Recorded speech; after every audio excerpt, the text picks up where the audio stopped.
This is CBC Vancouver News.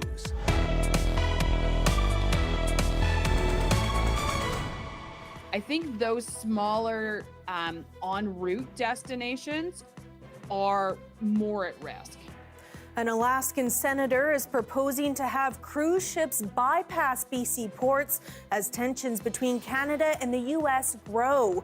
If it becomes a reality, what it could mean for BC's tourism industry. Also, you're getting fresh, healthy, beautiful produce directly from farmers. That's something that makes everyone feel good, and it brings your whole community up. How an online market is helping Vancouver Island farmers facing increasing uncertainty amid Trump's trade war. Plus,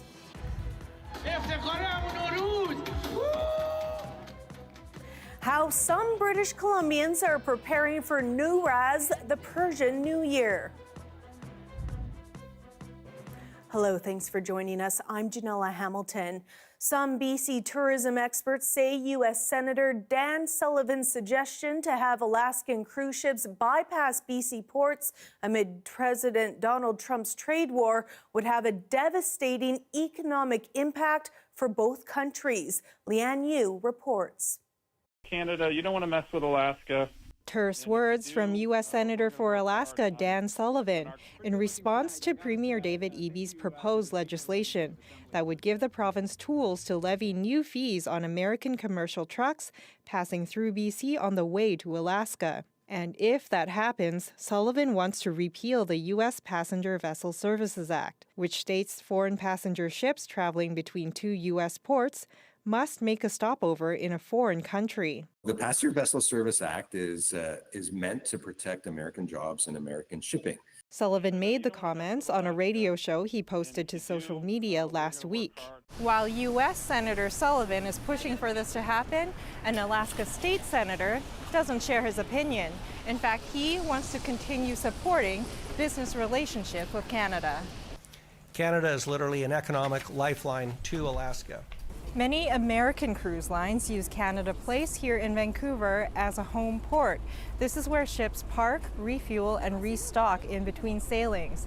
Alaska-bound cruises take off from here and make stops in Victoria, Nanaimo, and Prince Rupert, generating big tourism bucks for BC. I think those smaller en route destinations are more at risk than a Vancouver, which is a home port. The Port of Vancouver says cruise ships contribute an estimated $2.6 billion to BC's economy each year. I also think that the visitors that are coming to cruise the Pacific Northwest, they want to be visiting our destinations. They want to stop in Vancouver. They want to stop in Victoria. Travelers at this Alaska Cruise and Travel Show in Vancouver say they would be reluctant to visit Alaska at all if the rule changes. I'm still thinking about traveling to Alaska, but I want to do it out of Vancouver. I would never go to Seattle to take a cruise to go to Alaska. So to be that petty, to choose to not stop in Canada, it is a shame, but it is a picture of what's going on. During the COVID-19 pandemic, the Passenger Vessel Service Act was temporarily paused, allowing U.S. ships to bypass all Canadian ports. Wayhill says if the U.S. were to cut Canada out of their cruise itineraries, changes wouldn't happen in time for the busy upcoming season, as cruise ship operations are typically scheduled years in advance. Leanne Yu, CBC News, Vancouver. As tariff talks continue, more British Columbians are trying to shop local. And as Claire Palmer reports, the push is proving beneficial for some Vancouver Island farmers who say they are facing increasing uncertainty amid economic and trade challenges. Daniel Shipley is the president of a non-profit online farmers market based in the Cowichan Valley. Each week, customers place orders from over 50 food growers and producers on the island. The co-op processes the orders and delivers to homes and pickup locations as far away as Victoria. farmers markets and those kinds of things, as great as they are in the community, they can be a really big time suck for farmers. So it prevents them from being able to do the important things, whether it's working in the field or being home with their families. So a lot of farmers these days are looking for more efficient ways to sell their products that help their business and help them have a more balanced life. Shipley says he's seen about a 5% increase this January over this time last year, which he attributes to the push to buy local and support Canadian farmers. You're getting fresh, healthy, beautiful produce directly from farmers. That's something that makes everyone feel good, and it brings your whole community up.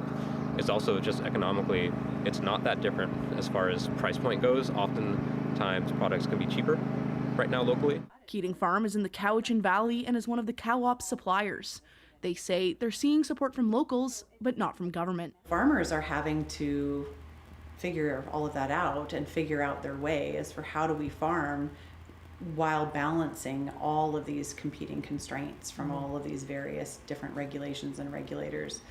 Papadopoulos is calling on governments to ease regulatory restrictions, for example, supply management rules which limit the amount of poultry a small farm can raise, and says there should be more island representation on the province's new agricultural task force. You know, in today's day and age, and with our need to really, meet increased local food demand and to have food security and food sovereignty, it's the perfect time to be looking at decisions like that. Claire Palmer, CBC News, Duncan. Its past goes back more than 3 centuries, but its future may last less than 3 months. The Hudson's Bay Company's saga grew even bleaker this week. The CBC's Lisa Shing reports. It's an institution Canadians across the country say they'll miss. That's too bad, because I grew up with Hudson's Bay, so it's pretty sad. Family's been shopping here for generations. I've come for them, and I'm sad to see it go. Just 1 week after Hudson's Bay Company applied for creditor protection, hoping to keep the business afloat in some capacity, a dramatic development. It will start liquidating its entire business as soon as next week, beginning the process of closing all of its 80 stores. This was one of the last of the department stores that reflected a Canadian identity. We're coast to coast, shore to shore. The Bay, founded in 1670, has its roots in the fur trade and saw success as a department store chain in the 1900s. But filings show the company had just $3 million in the bank at the start of this year, and it owes nearly $1 billion to creditors, including landlords, suppliers, and brands like Ralph Lauren and Estee Lauder. Its potential closure puts more than 9,000 jobs at risk across its stores, as well as all Saks Fifth Avenue and Saks Off Fifth locations, with no guarantee of severance or pension. For the company to announce a potential liquidation so fast after filing before the court is unusually quick and very troubling. It does suggest that there's a serious financial problem. In its court application, Hudson's Bay said it was struggling because of the drop in store traffic post-pandemic, people spending less, and the trade tensions between Canada and the U.S. In a statement, the company said it exhausted efforts to secure financing to pursue a restructuring, though it remained hopeful that could change. It has become a nostalgia brand. And nostalgia, unfortunately, is a luxury that really most people won't afford in these kinds of times. Pending court approval Monday, the retailer plans to close up shop by June 15th. Lisa Shing, CBC News, Toronto. Police in Burnaby are advising drivers who use Highway 1 to leave early for tomorrow morning's commute. Highway 1 westbound near Willingdon Avenue will be down to reduced lanes due to a police investigation. Police say drivers should be prepared for delays or choose an alternate route. Testing wastewater for diseases and viral activity gained prominence during the pandemic, and now scientists who monitor raw sewage are hoping to expand the program to catch emerging illnesses. The method of estimating virus levels and releasing data publicly on how much disease was circulating became a valuable resource for British Columbians at the peak of the pandemic.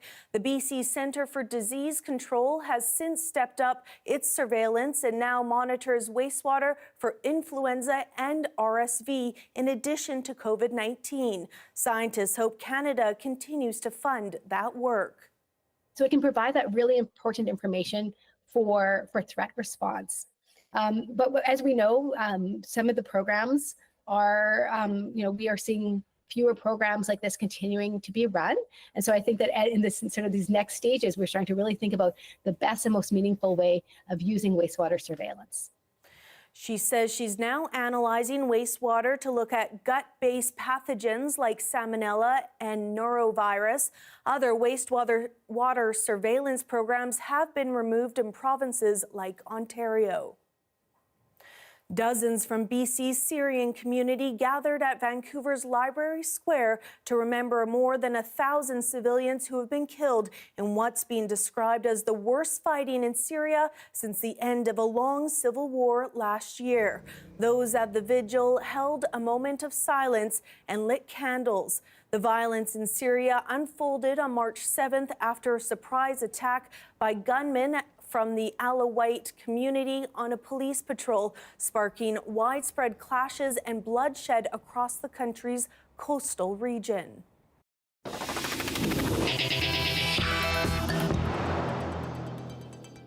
Nowruz is just days away. The 2-week-long holiday is filled with food, community, and the sharing of gifts to mark the end of the old and the beginning of the new. Our Michelle Gomez has more on how those here in BC are preparing for the Persian New Year.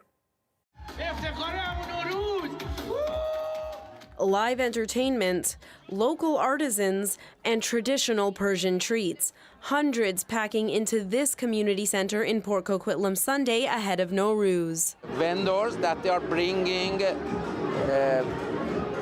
some stuff or products that Iranians need for celebrating the Nowruz.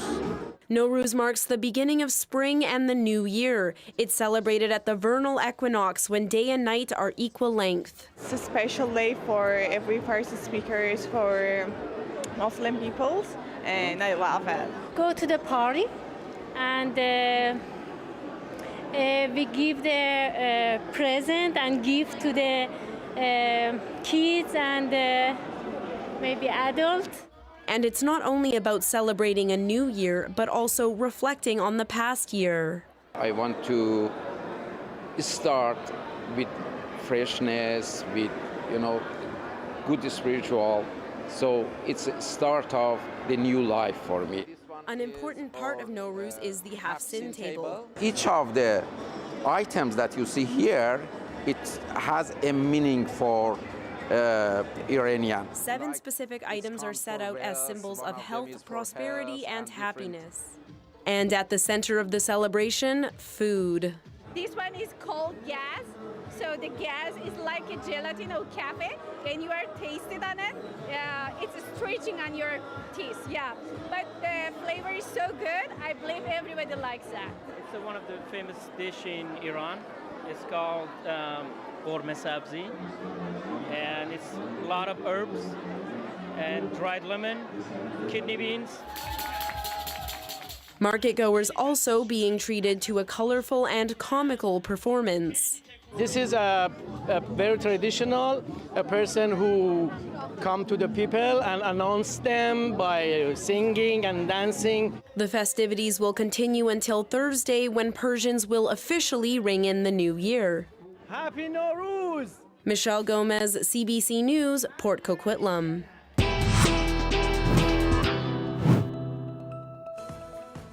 Still ahead, the new Prime Minister is embarking on a European trip, trying to diversify Canada's trade partners and shore up the economy. That's next.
2 days after his swearing in, Mark Carney is embarking on his first foreign visits as Prime Minister. He's meeting the leaders of France and Britain, but hanging over those talks, the rhetorical broadsides from the leader of the United States. The CBC's JP Tasker reports. Canada's new Prime Minister taking part in a centuries-old tradition, the St. Patrick's Day Parade in Montreal, as he grapples with a national crisis.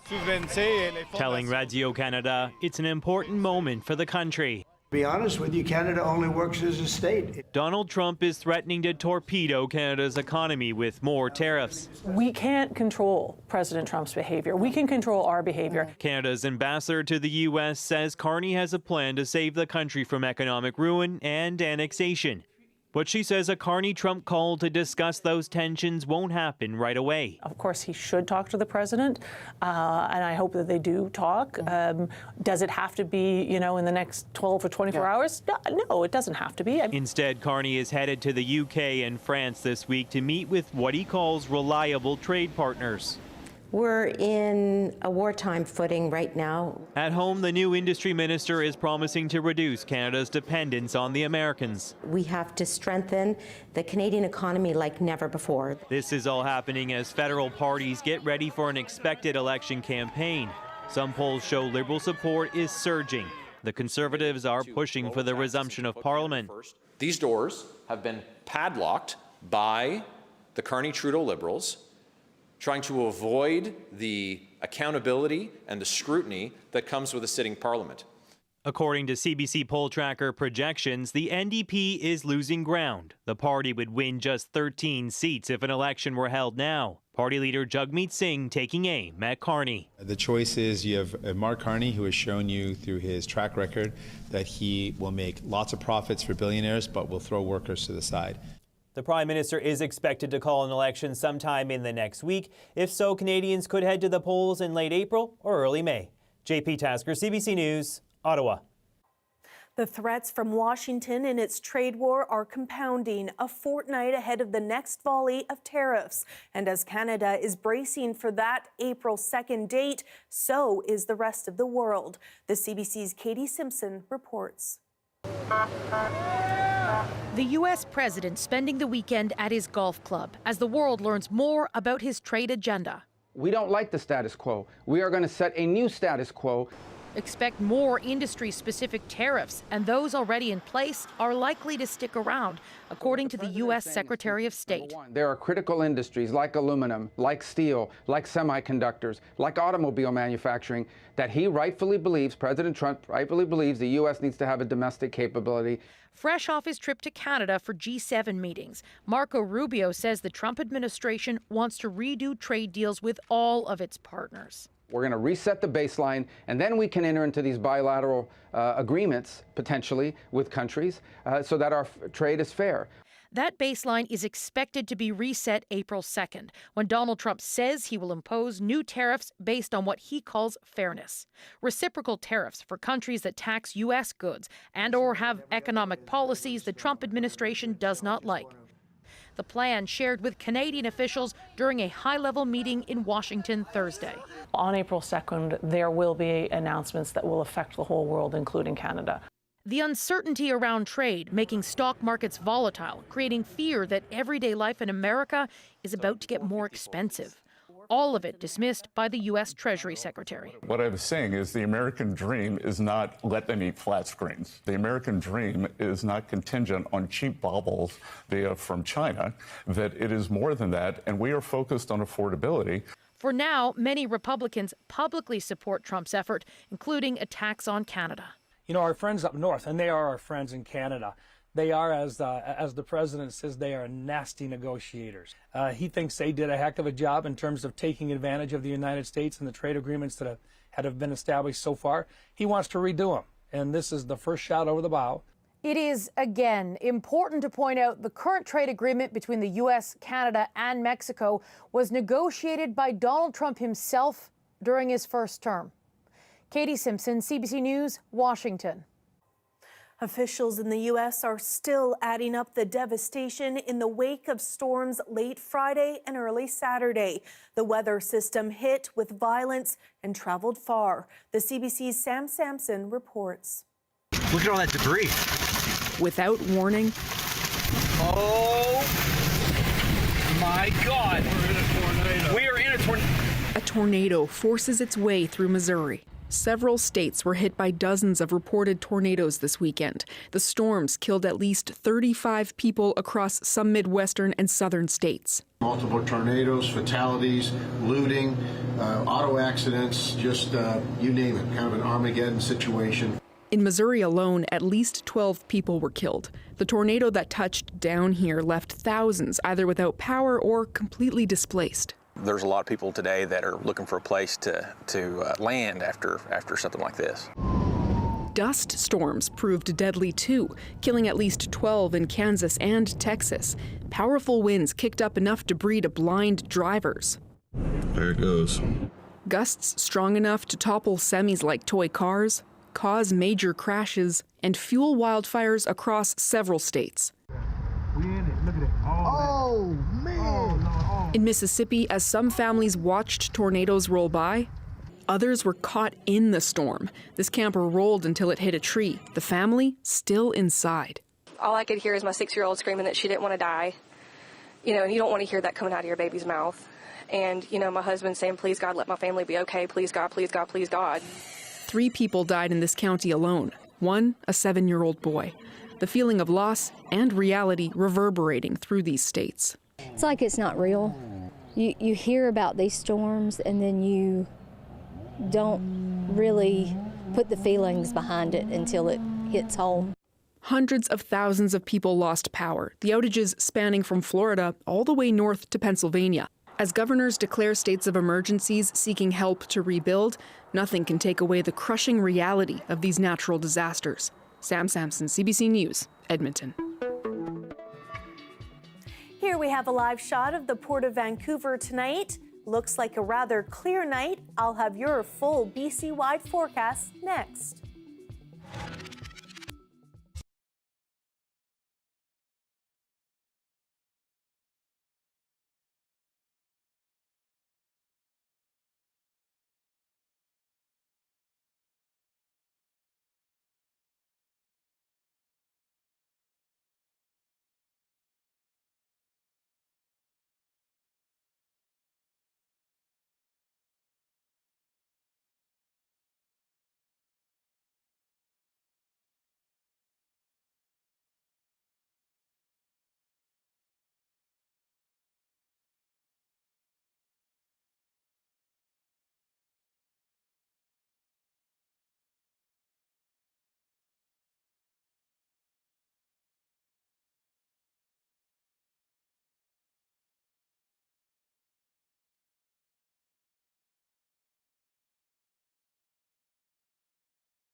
All right, it is time now to take a look at our weather for the week ahead. Let's begin with a quick peek at the current temperatures around the province tonight, beginning in Fort St. John with snow flurries and a -11 overnight. Much rainier in Kelowna with a -2, and on the island, 1 in both Tofino and Victoria with a lot of precipitation and a risk of thunderstorms overnight. That will be similar for Metro Vancouver as well. Heading into tomorrow, -6 in Fort St. John with some snow flurries and rain combined, and a high of 4 for tomorrow in Golden. Similar conditions in Cranbrook. Over on the island, much warmer with a high of 11 in Victoria with scattered showers, and 9 in Tofino. Heading into our 5-day forecast, a mix of sun and clouds with a 30% chance of showers for our Monday and a high of 9. That rain is going to dry up for Tuesday with a high of 9, a mix of sun and clouds. It's going to be a bit cloudier for Wednesday with a high of 10, and then by Friday, those showers will return. That is your late news for this Sunday. To keep up to date with all the latest news, head to our website at cbc.ca/BC. Your next local news is on the early edition on CBC Radio 1. That starts tomorrow morning at 5:30. Have a great night.